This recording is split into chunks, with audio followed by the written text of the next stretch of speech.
All right, guys, welcome to Masterpiece Media, uh, our second podcast for the night, and our first episode of Masterpiece Media. And tonight we will be reviewing Adventure Time, which happens to be my favorite show. And I guess the kind of whole premise behind Masterpiece Media is me and Austin will be reviewing shows, maybe movies, that we really love and are super passionate about. And I would say that for Adventure Time, it's my favorite show of all time. Honestly, not just cartoon, but it's got a special place in my heart. So yeah. Yeah, season one of Masterpiece Media is going to be all about Adventure Time. We are literally going to review every episode of Adventure Time, all 280 plus. We're gonna do four a week because we're crazy like that, I guess. Because we're masochists. Yeah, this could also be called Masochist Media. It's a subtitle we're thinking about.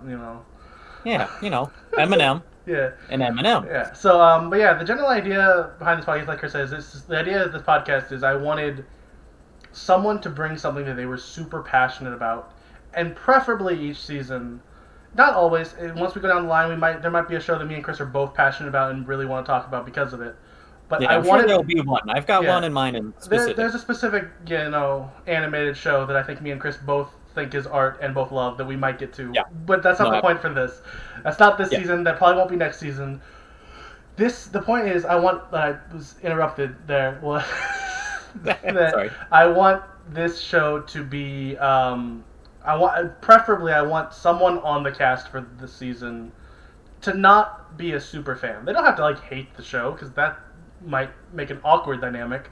But I had has been mentioned on a now lost stream that is is an unofficial pilot that will never be released of a different podcast that is also available on this channel. Yeah. We talked about our favorite animated shows once, and Chris brought up Adventure Time. I talked about how I'd never really seen Adventure Time, and the one episode I had seen I was not a fan of. I can confirm though, after reviewing what we did, it was actually episode 2 was the only episode I had seen, not episode 1. Okay. And I hated it the first time. I didn't hate it as much this time. I didn't hate it as much this time. We will get to that when we get to it, but yeah. So the general idea is one person loves the thing, passionate about it, thinks it's a masterpiece, thinks it's art, and the other person, at least somewhat, has to be a little bit convinced. It's not something that they love going in, at least. And they might not love coming out, and that's fine. We'll see. Who knows? But let's start with episode 1 of Adventure Time. Titled Slumber Party Panic. Ooh. And as someone who has watched Adventure Time all the way through, and gotten about halfway through again a second time, I literally never remember that this is the first episode of the show. It catches me off guard every time. I'm like, all right, time to start from the bottom. I'm like, huh? Here's my first note. 2 minutes in, and this is crazy. Candy zombies? Question mark? Yeah. So that's kind of I had a very similar note. Was that just off rip? There is this dichotomy established of just these very silly antics, and a very kind of inherently silly premise of candy people, but with these incredibly dire and grave circumstances. Just every living being possibly put to risk by being either turned into a zombie or, as we find out in the episode, if they find out that they're zombies, they just explode. They just boop. Just gone. Another note I had from really early on was that apparently, I guess we wanted to question, do they ever go deeper in to the lore of Princess Bubblegum apparently dating one of those random corpses? Is that ever brought up again? Or is that just a throwaway joke? I think that might be a throwaway joke. Okay. I know this is a show with deep lore, so I have to ask: like, is that canon? Like, is it important that she dated whatever stupid candy person that was? Yeah, and jeez. So I guess the first few seasons, the lore doesn't really get super like in depth. It definitely kind of keeps you very very innocent, I will say. That's fine. But coincidentally, my next note was also about Princess Bubblegum. And as someone who's watched the show all the way through, and watching it again for like a third time, the first episode, I think I really dislike Princess Bubblegum as a person. I liked her. She was fun. I mean, she's fun, but like inherently, she's just very selfish. I feel like that's a complaint I could have about all of the characters, kind of, at least in these first couple episodes, is they kind of all just do whatever they think is going to be fun, and then deal with the consequences. But, I mean, and here's maybe later on it'll get worse for her. About Princess Bubblegum is that she is constantly putting the risk putting the lives of others at risk for the sake of science. She is kind of the epitome of knowledge at all costs, like gaining knowledge at all costs. And I'm like, I love these characters, but I think if I had to pick a character I dislike the most, it might be Princess Bubblegum. Oddly enough. For me, I won't bring it up yet because they're not in this episode. No, I think I know who it is. We might get to that later. Well, they're also in the 4th episode, I think. They're in plenty of episodes. 3rd episode. They're in the 2nd and 3rd episode of this that we went over. But we'll get to that when we get to that. It's not important right now. Yeah. But she literally puts the fate of the entire Candy Kingdom in the hands of a 12-year-old kid. Which, no pressure. Yeah. Right? I know when I was 12, I was definitely ready to handle the fate of the equivalent of an entire country. I mean, but you weren't like an expert adventurer like we find out he is a little bit later on in the show. You're right. He does kick butt all of the time. Yeah, so he is totally righteous. Yeah, so I don't know. One note that I had that I think is pretty early on. It's like after the zombies and after she tells him not to tell anyone. I believe. I can't remember for sure. I didn't. So they make a royal promise. Oh yeah, which is important. Yeah, that will get important later. But something I wrote down because I thought it was really important. Jake said the title. I thought that was a fun moment. He did. He did. He said. Finn says, "Jake, do you know what time it is?" And Jake's like, "Adventure time." It got me. I was like, that's one of those moments. Nice. Cool. It's pretty cute. Nice little clever name drop. Did you have something else? Right similarly after that, I wrote that I really like Manfred the Talking Pinata. I like that character that got me. Like that was my sense of humor. Like that I was like, I like this weird pinata. That's it. I wrote Manfred the Talking Pinata is fun. Is what I wrote as a note. I just thought I should share that. Fair enough. I mean, okay. So for reference, that's fair. For those of you who haven't watched Adventure Time, every episode is only 11 minutes long. It's very short for any piece of media. It's basically a short film in every episode. I feel like that's pretty average for animated shows because normally it's just half of a 20-minute episode is what they get.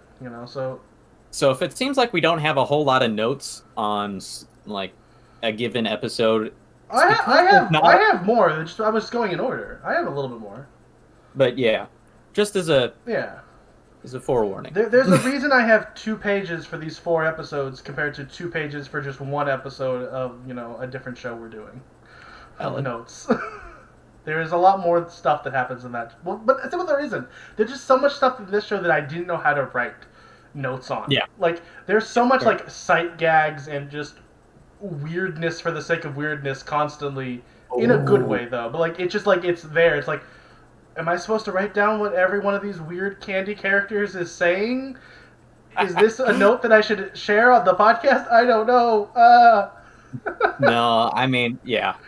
So that is another thing that I really like about the first episode is that it establishes all of these, like, well, not all, but most of the reoccurring characters in the TV show. So you got your Lady Rainicorn, who only ever speaks Korean, and that is canon. You got Jake, you got Manfred, you got I think Cinnamon Bun makes an appearance. I don't remember. There is an appearance of Tree Trunks. Tree Trunks, who is one of my favorite characters. I adore most of the characters in the show, honestly. Fair. I, for the most part, enjoyed most of the characters. There's one I didn't. They're not in this episode, so we will not talk about it. They aren't, but they do show up in the next one. Oh, teaser. But yeah, what's his name? The little brown sugar ball, the grave. I really keeper. liked him, but I don't remember what his name was. And he talks like this, and he's adorable. Yeah, he's precious, but he's another reoccurring character who's just a side character. But he shows up consistently throughout the show, and I love him. But yeah, just you get a nice little preview of all these very colorful characters, and as you'll find out later on, you get to see a whole bunch more of them. I think we should take a slight step back a little bit to the plot here. So there's these candies, and there's the candy zombies. They're coming, and I think we mentioned, the non-zombie candy people, they explode if they see them. So, right, they get so scared that they blow up. So of course, Finn is tasked by PB. Yeah, Princess Bubblegum. Yeah. Tasked by her to not let them find out, and makes him do the royal promise for it. So, and that's kind of a little bit of comedy and of him not telling Jake what it is, but then he does, and that's when the story gets a little weird there for a little bit. Then the whole world freezes when he breaks a royal promise. Yeah, so he tells him, but because he has managed to solve the zombie problem by doing a blindfolded piñata smash. And so all of the candy people are just beating the zombies to death and eating their cut. Which is a great scene. There's literally just this little candy person there. Just, yeah, it's delicious. Yeah. They're just, casual cannibalism. And then Finn thinks that it's over because he solved it, and he tells them what happened, which is breaking the promise, and the world freezes, and the Candy Guardians show up? The Royal Candy Guardians. Okay. Who are two giant gumball machines, Yeah. voiced by Tom Kenny. Oh, were they? I didn't notice that. Yeah. Oh, I guess I'll keep going. I thought you were going to take it from there. What happens? No. I just wanted to say that Tom Kenny's a masterpiece voice actor. Yeah, he's pretty good. I mean, yeah. He's not my favorite, but he's not bad. That's fair. Yeah, so on we go. After that, after the world freezes, Finn is told by the Guardians that he has, he's gonna have to go by trial by fire, I believe is what he's told initially. And Princess Bubblegum's like, hey, no, I don't remember what she said that got him out of it, but I think it might be a trial by lasers. It was trial by fire, for sure. It was trial by fire. Okay. I remember. But trial by fire. He's like, oh, he's my friend. Isn't there anything you can do for him? Okay. And they're like, oh, since he's your friend, instead you can solve this problem. And it's this super complicated algorithm that they project to him. Yeah. And Finn's like, And then they decide to give him a different problem. I've got a better problem. And it's 2 plus 2. 2 plus 2. Which he obviously answers as 4, because he's not that stupid. Right. But yeah, no, they do preface that, he's going to have to answer a math problem. Yeah, I think they go it's going to be a trial by math, and he's super excited, and then she's like, but you're not good at math. Finn, you're terrible at math. Yeah. He's like, oh. I really do like that part of that style of like comedy that the show does, where it'll be like, yeah, we're doing this, we can't. Oh yeah, like that like realization comedy is chef's kiss. Chef's kiss. Yeah, there's a lot of good moments like that. But yeah, and then he answers 4 correctly, and the world resets, and everything's fine. And then apparently 4. Whoa! You skipped one small piece. The number 4 also was the solution Princess Bubblegum needed for her serum, and then she goes and brings back all the candy zombies and turns them back into the candy people they were before. That's right. Gosh, that's Chris. right. I thought you were. You're right. I thought you were the expert on this show. I'm sorry. Because I didn't even write that down in my notes. I just remembered. I'm sorry. I didn't watch it yesterday. I watched it the day before yesterday. That's fair. Or did I? No, I watched it at my lunch yesterday. Yeah, you watched it. We both watched it yesterday. I did watch it more recently because I watched it like after a movie. So I don't think I started it till like 2.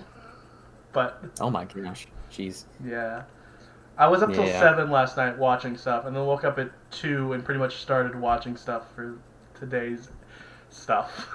Non-stop-pedia, baby. I mean, I could have, been like responsible and done it through the week, but it's not gonna happen. You could have. All right, let's go to episode 2. Yourself. Episode 2. What's the title? I didn't write down the titles. Do you have them written down? So I wrote down the titles of all the episodes. What's episode 2? So episode 2 is Trouble in Lumpy Space. I hated this episode. I didn't hate it really. I really didn't hate it, but I didn't like this episode. This episode I definitely think is the episode I had seen before. Or I saw them together and I only remembered this one. I can't remember. I don't remember, but I did not enjoy this episode a lot. I do not like Lumpy Space Princess. The character just kind of gets on my nerves. And that's fair. My first note was this is our introduction episode to Lumpy Space Princess. The whole episode is kind of focused and centered around her and the Lumpy Space people. And I just wrote, what a ridiculous character. Love it. And for those of you who don't know, this character is voiced by Pendleton Ward, the creator of the show. Oh. Yeah, fun fact. Fun fact. So we open on a marshmallow tea party where they're all bouncing on marshmallows? Yeah, it's a tea party ceremony. Oh, okay. Mm-hmm. And that leads to, LSP accidentally biting Jake. Well, yeah, because LSP can float, and everyone else is actually bouncing, and then Finn and Jake fall off, and then LSP, being the hoity-toity show-off that she is just like, you guys are so fat, And then Finn's like, well, that's not fair, you're floating. She's like, I can do it, and then she stops floating, and then she falls and bites Jake. Yeah, and she falls teeth first onto Jake's arm, I believe? As you do. As you do. I mean, who hasn't accidentally bit someone when they fell off a trampoline? Yeah, I'd say every time I've fallen off of something and onto another friend, it's always teeth first. Yeah, really. Like even if I'm like, sometimes I'm like falling back first, and I'm like, this feels wrong, and I turn and put my teeth out. Yeah, which triggers a werewolf-like transformation in Jake, and he starts to turn lumpy. That was actually one line I liked when, I don't remember the exact verbiage, but it was like when LSP said like, oh yeah, werewolf rules, or something like that. It was something like that explaining it, and it was just like, it was perfect. Like I was like, that's a good line. Casually throw it away. Yeah, just, basically not explaining it, but just like, hey, you all know what werewolf rules are, so it's that. Let's just go with that. You all accept that. Like, I love that. I loved the non-explaining of that. It worked. Yeah. I mean, I feel like the show does that well, where it by kind of just doing casual throwaway like explanations, it doesn't undermine the intelligence of the viewer. It's just like, yeah, this isn't something we have to explain to you. You're not an idiot. But yeah, then they start freaking out, and they're like, oh, we got to find a cure before he turns like completely lumpy. And LSP says that there is an antidote in Lumpy Space. Yeah. So now they have to go to Lumpy Space. Is a frog in a mushroom?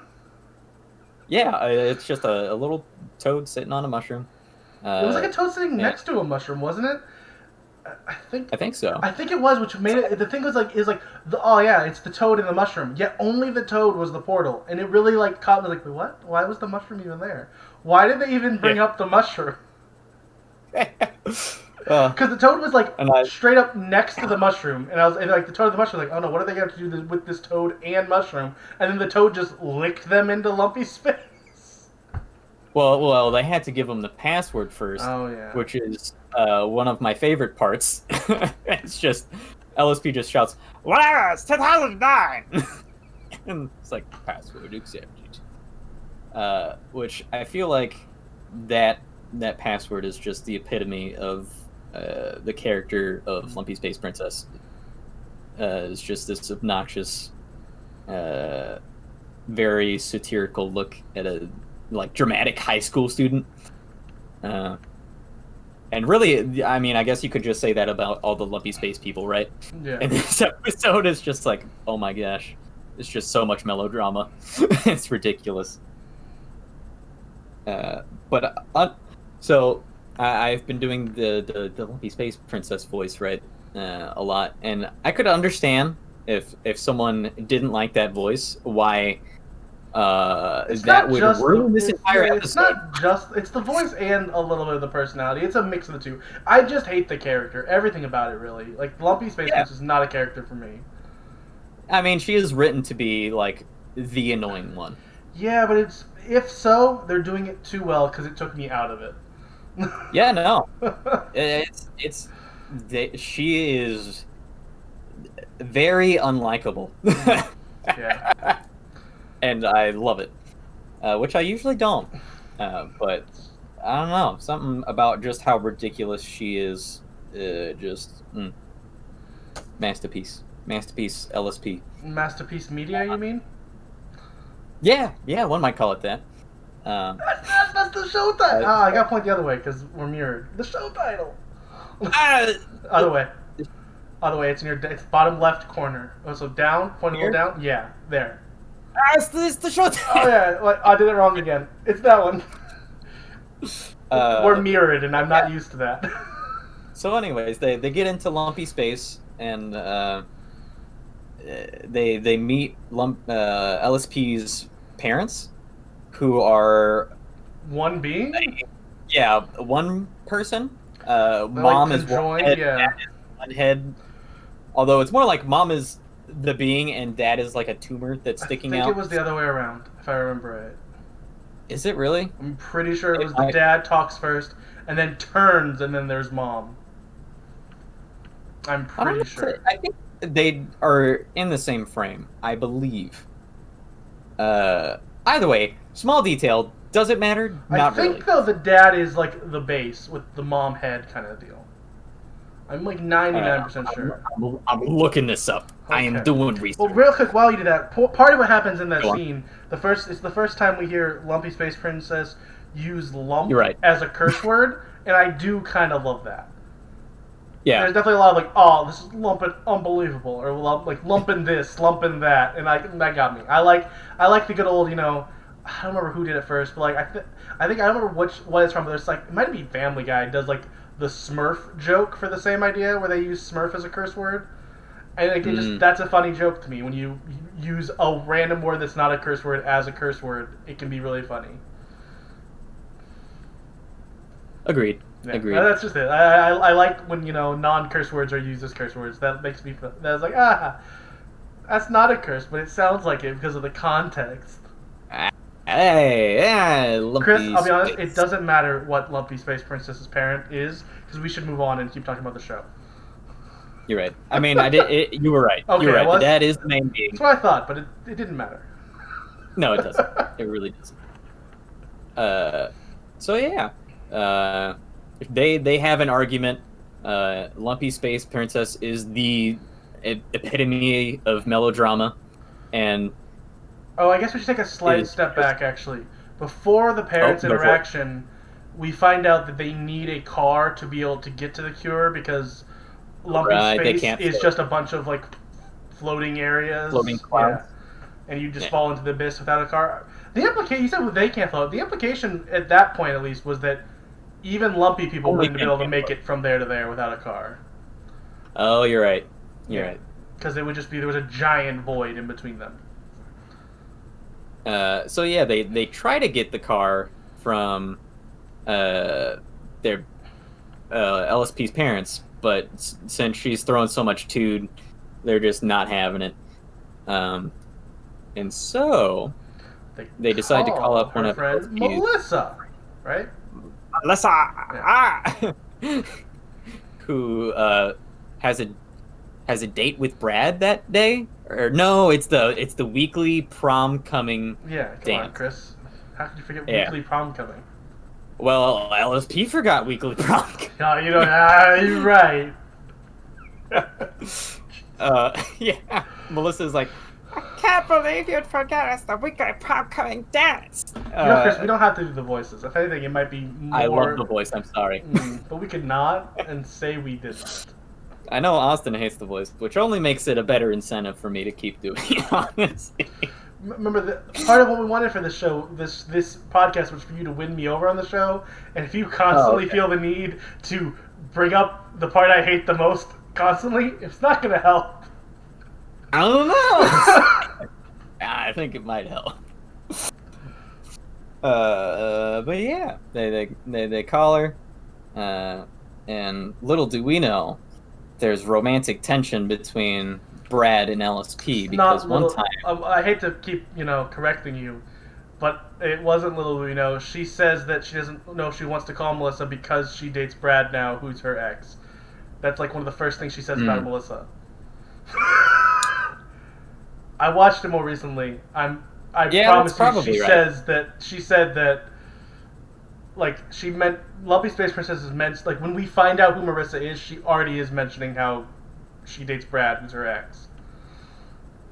But then when she talks about dating Brad, she's like, we shared curly fries once, so there's going to be a lot of romantic tension on this ride. Yeah. Yeah, which is, I mean, it's a pretty serious step in a relationship. I mean, that is. I mean, I've never shared a curly fry with a girl. So, That's fair. I mean, I don't know if I have shared curly fries with a girl, honestly. Well, I guess you've never, been in a relationship. I guess not a serious one, at least. Yeah, not a serious one. And we'll leave that there. So yeah, they all do eventually get in this car, and they then take them to the hill with the antidote. Yeah, what is it? Makeout Point? Yeah. Or something like that. It's Makeout Point. That once you said it, I remembered it. But yes, that was what it was. And that's where the antidote is located. Well, the problem is there's some smooth posers up there. Yeah, the smooth heads. So basically, what this antidote does for people who are lumpy naturally is it, as long as you are sitting on top of it, turns you into a smoothie. Basically, like Finn and Jake or anyone in the normal world outside of Lumpy Space would be, which the Lumpy Space people look down upon.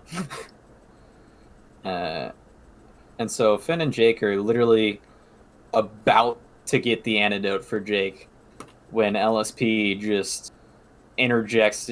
She's just like, these smooth heads giving you trouble. And as they're about to give the antidote over, they're like, oh, is this one of your friends?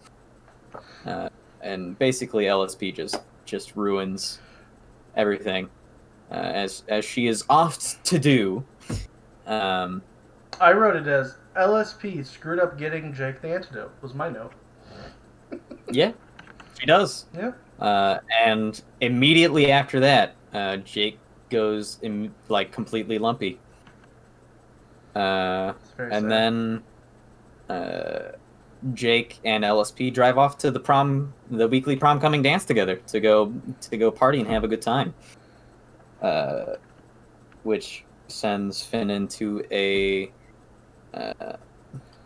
fit of rage. a fit of passionate rage. Yeah. Which little do we know attracts the attention of the smoothheads who are hiding in the bushes, and it wins them over, and they give Finn the antidote to go save his friend. Although I think they say, "Go save your girl," and he's like, "Oh, actually, it's just my friend." I'm like, "Oh, okay." But the problem is, the high school is not on the same cloud as them, so he can't get there. If he tried to jump, he'd fall into the void. So he comes up with the idea of telling them to bite him, so he turns Lumpy, so he can maybe make the jump. Is what I believe they say. And they're all like, "No, that's crazy." So then he basically forces them to bite him, all of them. So he goes full Lumpy very quickly. Yeah. Yeah, he does. And then he floats down miraculously through the ceiling of the high school. Yes. Where he encounters Drake and tries to get him to sit on the orb, but basically, the Lumpy Space people, they just don't want to do what you tell them to do, and so Finn, who is now completely Lumpy, is like, "Well, fine, I don't want you to have it anyways," and so they argue, and basically it's just like Jake, because Finn doesn't want him to have it anymore, decides to sit on it and is cured. And then he also cures Finn. I think he knocks Finn over onto it. Yeah. And I don't think that's the. Well, it's pretty much the end of the episode. I didn't write anything after that. I did put in Austin. Would you put me down if I went Lumpy? Because earlier in the show, there's a line. I think he says that. I actually wrote that down. Finn says that he'll bury him if he goes full Lumpy.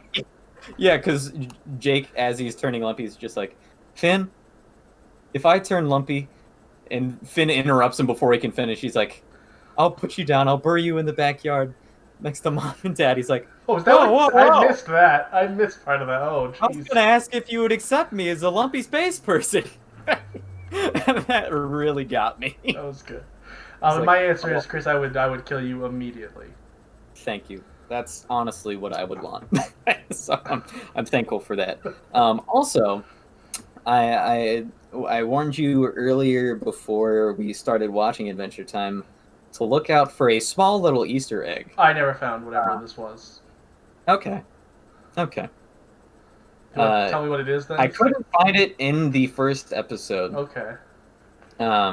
But I know for a fact that it is in the second episode, and I literally had to go back to find it. I was like, "Man, where is it?" I know it's in this episode.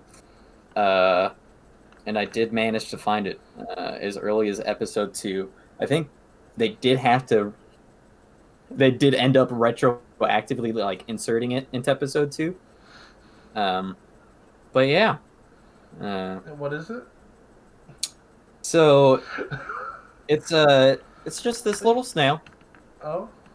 It's a little snail, and he is in every episode of Adventure Time. Oh. And he's just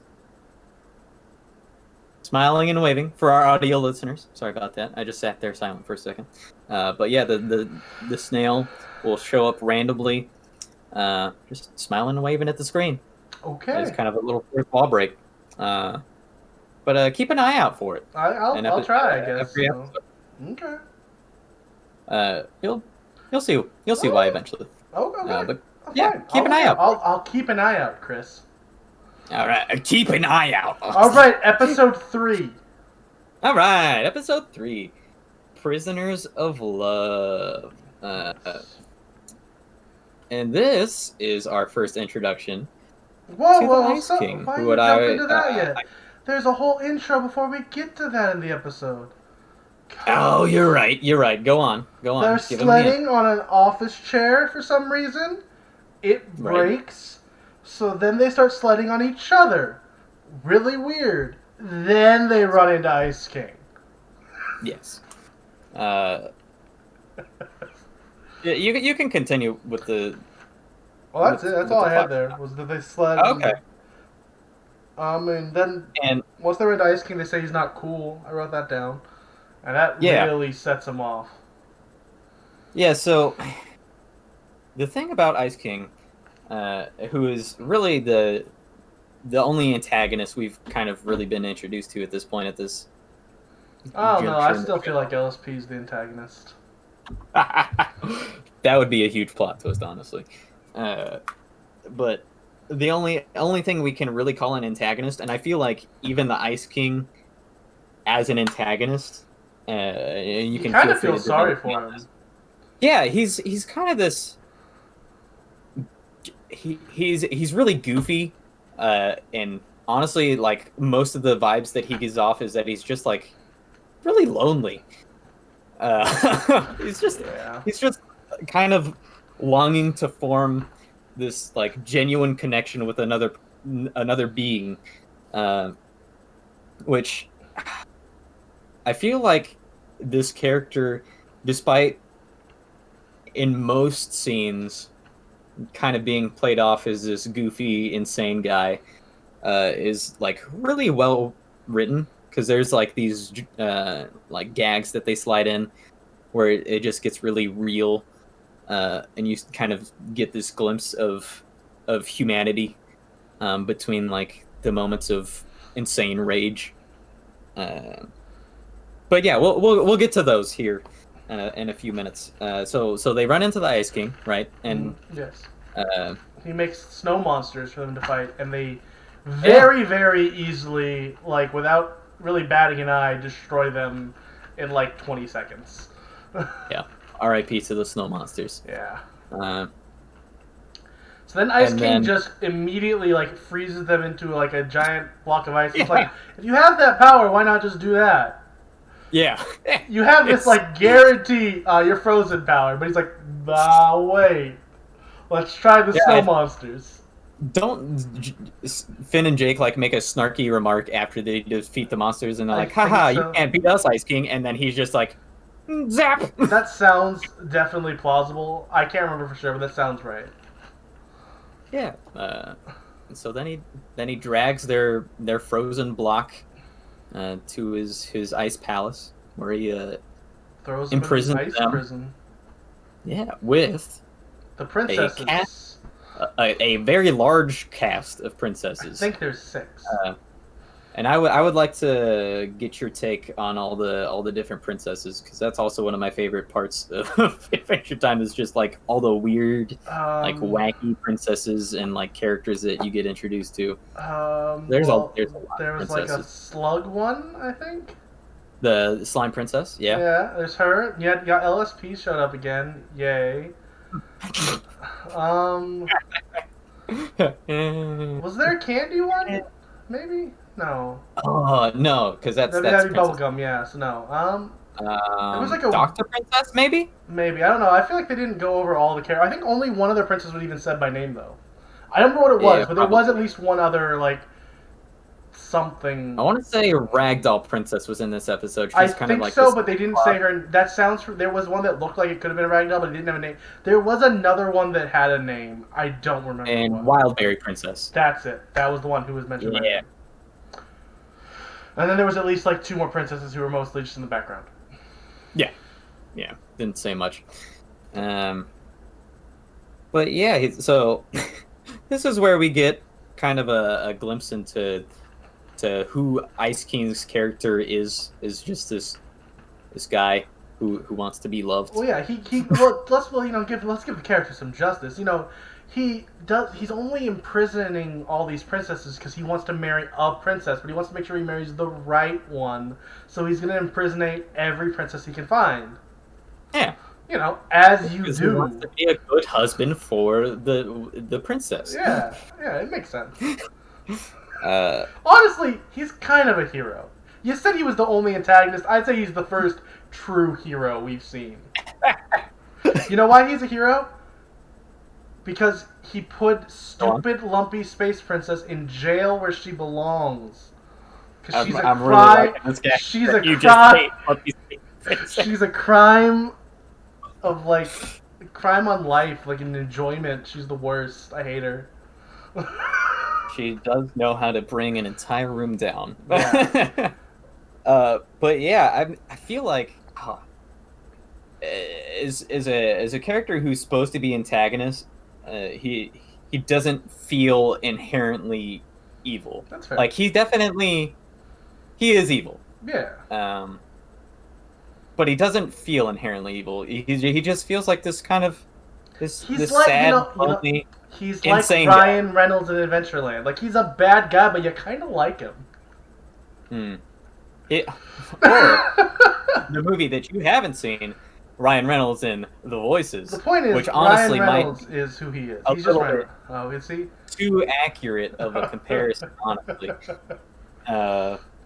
But yeah, he's just this character. Real quick plug. If you're listening to this, go listen to Kentucky Route 5 as well. It's a great podcast where we talk about great comedy movies.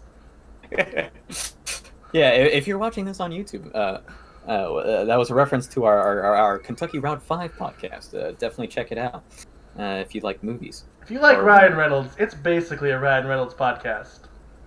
Yeah. Part of it is definitely a Ryan Reynolds podcast.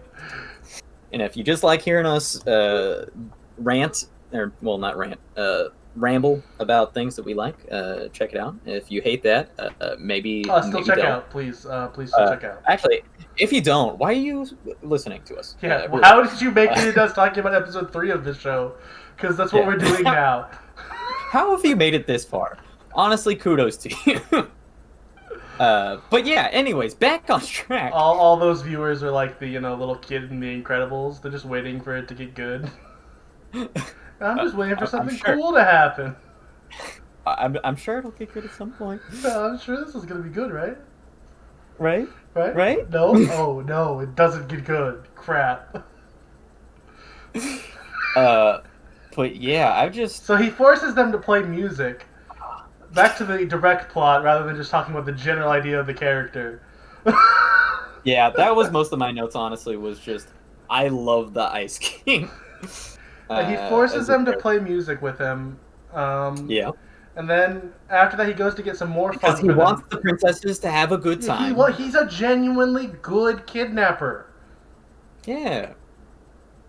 If such a thing could exist. I don't know if they can, but yeah, so then he leaves, and Finn comes up with the idea to make him think that they're having so much fun having a dance party that he opens the door, comes in there with them to join them in the fun, that he can then beat up the Ice King and free all of them. Yeah, which works. Yeah. I will say, I know it's slightly against my character. I did kind of like Lumpy Space Princess's line in that spot. Jake says, I don't remember exactly what he says, but Jake says a specific thing that he wants all of them to say, and Lumpy Space Princess is like, no, I'm going to say this thing, because then he'll think it's real.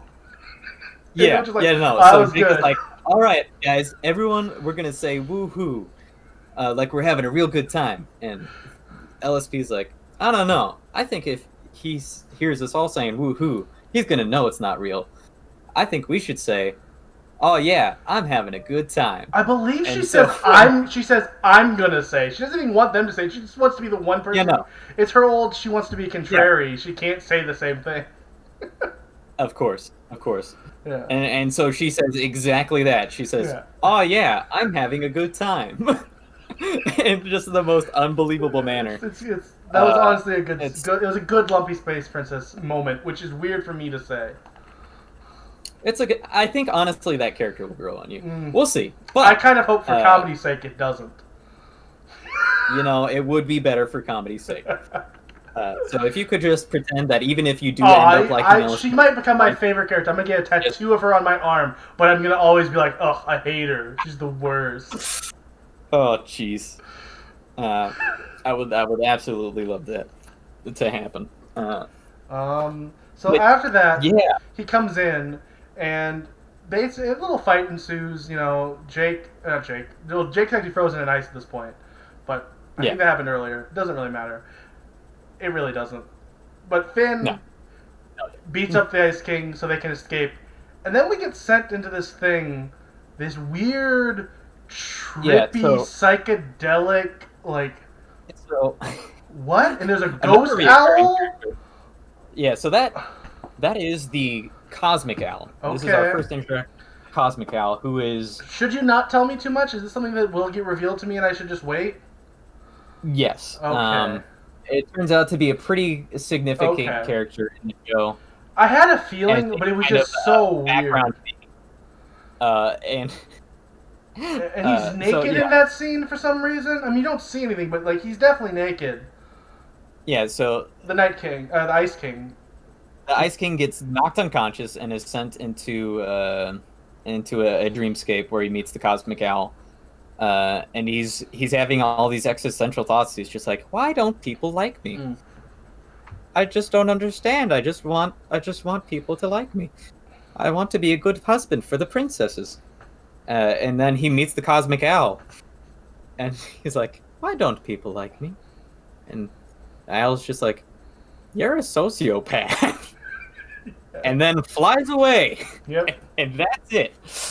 And then we cut to like the final scene, which is all the princesses on the back of Jake talking to Finn. There was a joke earlier about how like Finn was gonna find, Finn said he was gonna find them all, the perfect people to marry. One of them wants to marry Finn. Jake says that he pees his pants, so that they decide they don't want to marry him. It was funny, but there's no way to really like. It happens. It's a scene that happens. This episode doesn't end after the Cosmic Owl. There's that weird little scene. It's funny in context. I definitely didn't make it sound funny. It was. Yeah, no, the Slime Princess mentions like, oh yeah, you said we could marry anyone we want if you freed us. I want to marry you, Finn. And then Jake says that he pees his pants every day. And then she's like, oh, never mind, put me down, that's disgusting. And that is the end of the episode. But yeah, I wrote another thing that, like, even when they defeat the Ice King, you kind of feel bad for him. Yeah, I can see that. You kind of just feel bad for the guy, because he's already down and out. And he's like kind of, like we mentioned earlier, he's the hero of the story because he imprisoned Lumpy Space Princess. He's a kidnapper. I mean, from my point of view, Finn is evil. No. Wait, no, it's my perspective. It's my perspective, isn't it? Not my point of view. I don't remember. I misquoted Star Wars, I think, which means the few people who would like that joke are now mad at me because I didn't quote it right. So that joke was for no one. But yeah, just another man. Watching these episodes back, I just don't realize even how early on, like in the episodes, they establish these characters really well and who they are, even for like future episodes. Yeah, it's kind of just making me fall in love with the show all over again. It's again, masterpiece. Now we go to episode 4, titled Tree Trunks. Yeah. Which, again, we're introduced to yet another character, which I think... Tree Trunks had, like, a scene in episode 1. She did. We didn't really get a gist of who she was, but we did get to see her. Yeah. This is kind of her star debut. My literal first line of notes is just, Tree Trunks, woo, in all caps. Mine was, Tree Trunks made them an apple pie. But a fly landed on it, but it's okay. She had another pie. Yeah. So, what is it? Like, Finn and Jake are like, it's okay, we can still eat the pie. And Tree Trunks just, like, in this super serious face is just like, no, it's soiled. It must be thrown away. And then the second she throws it away, like, 1,000 flies are on it. Yeah. Flies are disgusting. But yeah, I love Tree Trunks. Trunks is fun. I like Tree Trunks. It's just this seemingly innocent little old lady character who the more we get to know her. In this episode alone, we get like, wait, what? No, wait, what's she doing? Yeah. What? We find out that she is anything but. Yeah, we'll get to that as we go on. Yeah. All right. So next, like, I think it was Finn asks like what she wants in life, like what's her like dream. Yeah. If there was anything that she could do, yeah, what would it be? And she said she'd want to eat an apple, and they're like, or she wants to pick an apple. Yeah, right? She wants to pick an apple. Yeah, and they think she's crazy because she picks apples all day every day, and she tells them that she specifically wants to pick the legendary crystal gem apple. That's not a crystal gem apple. This is terrible podcast material if you're eating. For our audio listener, they'll be able to hear you smacking your lips because you're eating on podcast. I'm not gonna chew with my mouth open. I'm not a heathen. I've picked up an apple as soon as we started talking about picking an apple, and took a nice fresh bite out of it. Delicious apple, by the way. It's Pink Lady. You can hear it in your speech that there's food in your mouth. I hate this. Perfect. I'm sure our audio listeners will love it.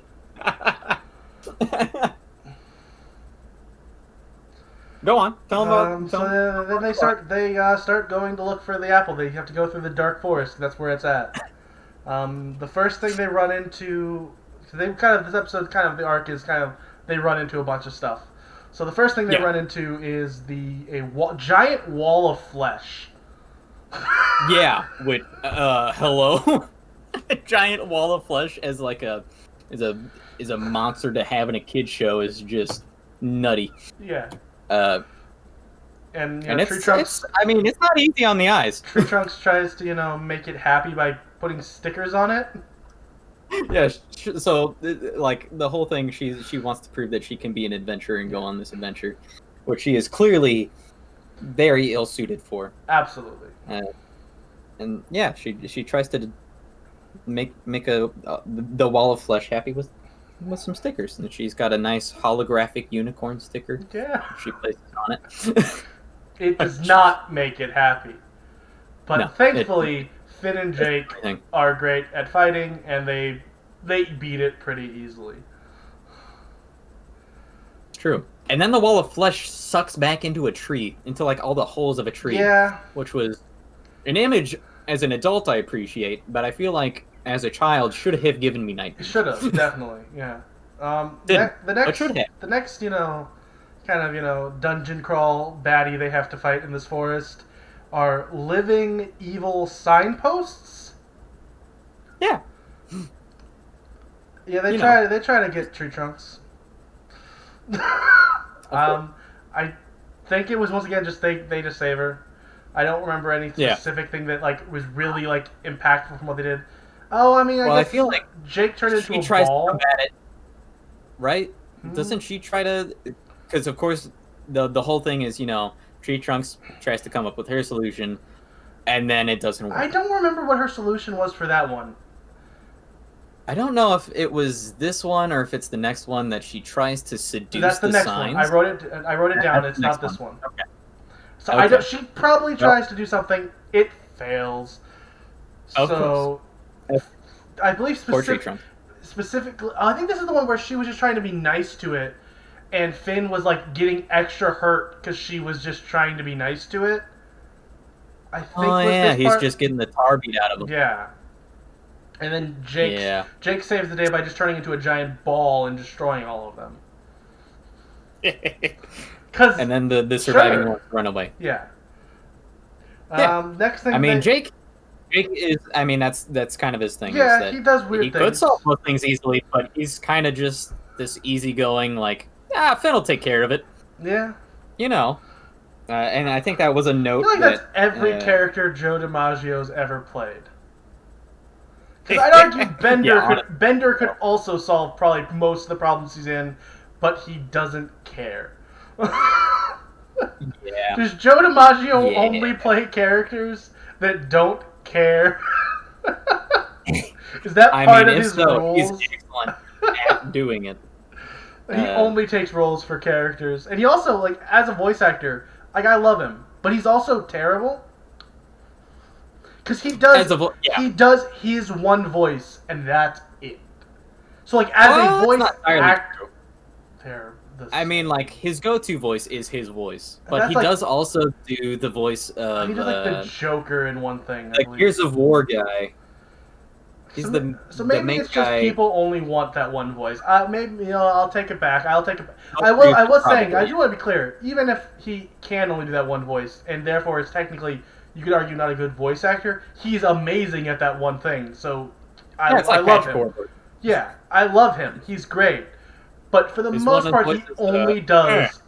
It's the Bender voice. That was like the first character he did it on. Like even when he like tries to do other voices, it still like feels like he's playing the character of Bender trying to do the voice. Probably because Bender is just his voice, but still, like it comes like his like I think he does the Joker's voice in like the Batman. And and while we're on the side note of John DiMaggio, it is John. I called him Joe like 4 times. Joe. Is it John or Joe? It's John.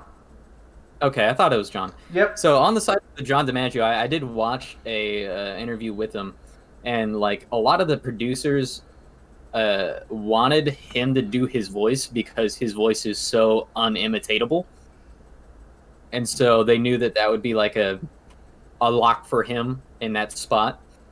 And that was another technique that the guy who played or who voice acted Fry did for his voice, was that it was just his voice for Fry was himself, but slightly younger.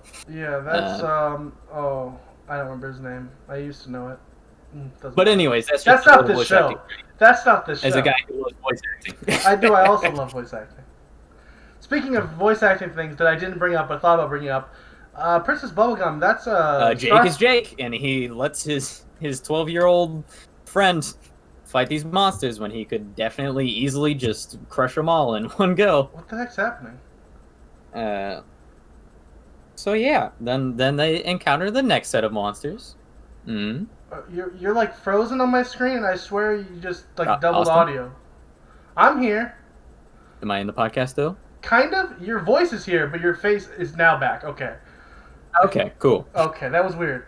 I swear, maybe you just repeated something, but it sounded just like something you said earlier, so I got really confused, like, what the crap's happening to this? No, I was trying to carry forward us talking about but you did it so abruptly that I thought it was just, like, completely, like, how is this happening?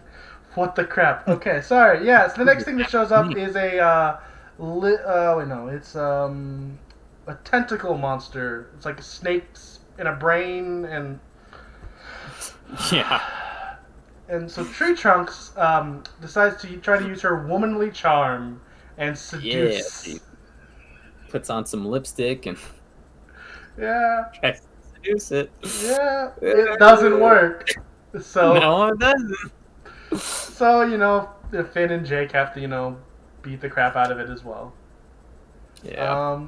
Then next they actually find the apple, but there's a crystal guardian that copies their every move. Yeah. Honestly, I am blanking on what happens in the last few minutes of this episode. Okay, I'll keep going. I barely remember. I kind of remember because I didn't take that many notes. But then I believe it didn't. They couldn't figure out what to do for a while, and then they decide to imitate tree trunks. So they're all they decide to wear a bunch of makeup and That's right. Okay, yeah. So it's coming back to me. Okay, good. They try to fight the Crystal Guardian, but because he's crystal, fighting him doesn't work, which has been their solution to everything else, right? But he's just he's so hard that all of their hits basically just bounce off and nothing happens. And so they're like, all right, well, Tree Trunks solutions haven't been working so far, but maybe we can try her way this time. It works. They somehow because now they're not trying to fight it. They're able to just kind of reach up and get the apple, if I remember right. Yeah. So then Tree Trunks takes a bite of this crystal apple and just poofs out of existence. And that, I think, is the end of the episode, yeah? You then kind of see Tree Trunks running on a gem, kind of like hinting that she might not be dead, maybe? Yeah, she's definitely... This is one of the few times... Well, not the few... Well, the first time, really, that we get a plot continuation. Okay. Yeah, it was weird. Kind of a but yeah, she takes a bite of the apple, and she poofs. Bye. Yeah, Tree Trunks. well, that's the first 4 episodes of this show. Yeah. And I feel like general consensus, I enjoyed this. I enjoyed it. I don't like Lumpy Space Princess. That's been established throughout this, recording. Okay. But overall, I enjoy the show. I think it's fun. It's weird. I feel like it's a lot harder to take notes on than other shows we might be reviewing on different podcasts. Yeah. Tune into Sit Commentary. Yeah. Tune in. Yeah. But yeah, it was harder for me to take notes on it because it was just so absurd. But in a good way. It's definitely a fun show to watch. It's a weird show, especially as one of the first shows I ever took notes on. To take notes on. Yeah, that's fair. That is very fair. But I did very much enjoy it, and I'm looking forward to going over 280 plus more episodes of this show with you. Yeah. only a few more. So yeah, tune in next week where we go over episodes 5 through 8. Yeah, and if you wanna relive, your childhood or teenagehood, rewatching Adventure Time, or watch with us, or watch it for the first time like Austin is. I'm watching it for the first time, and I'm enjoying it. Feel free to watch along. We'll be on episodes 5 through 9? 8. Right? 5 through 8. 5 through 8? 5, 6, 5, 7, 6, 8. 7, 8. You're right. That's how that works. Because every time it's going to end in a multiple of 4, Chris. You're right. Math. That's math. It's late. It's for our YouTube listeners. Yeah, it is 12 o'clock. At time of recording, it is 12 a.m. And we still have another podcast to record. Yeah. Life on the edge. All right, but yeah, thank you for tuning in to the first episode of Mastercraft. Oh, crap, I called it the wrong name. Yeah, how dare you? Oh, no. Man. Oh, Media. crap. Masterpiece Media. I'll edit that out. I mean, I won't, because it's funnier if I don't. But, yeah, no, I'm leaving that, for sure. Thank you for tuning in to the first episode of Masterpiece Media. Hopefully see you next week. Yeah.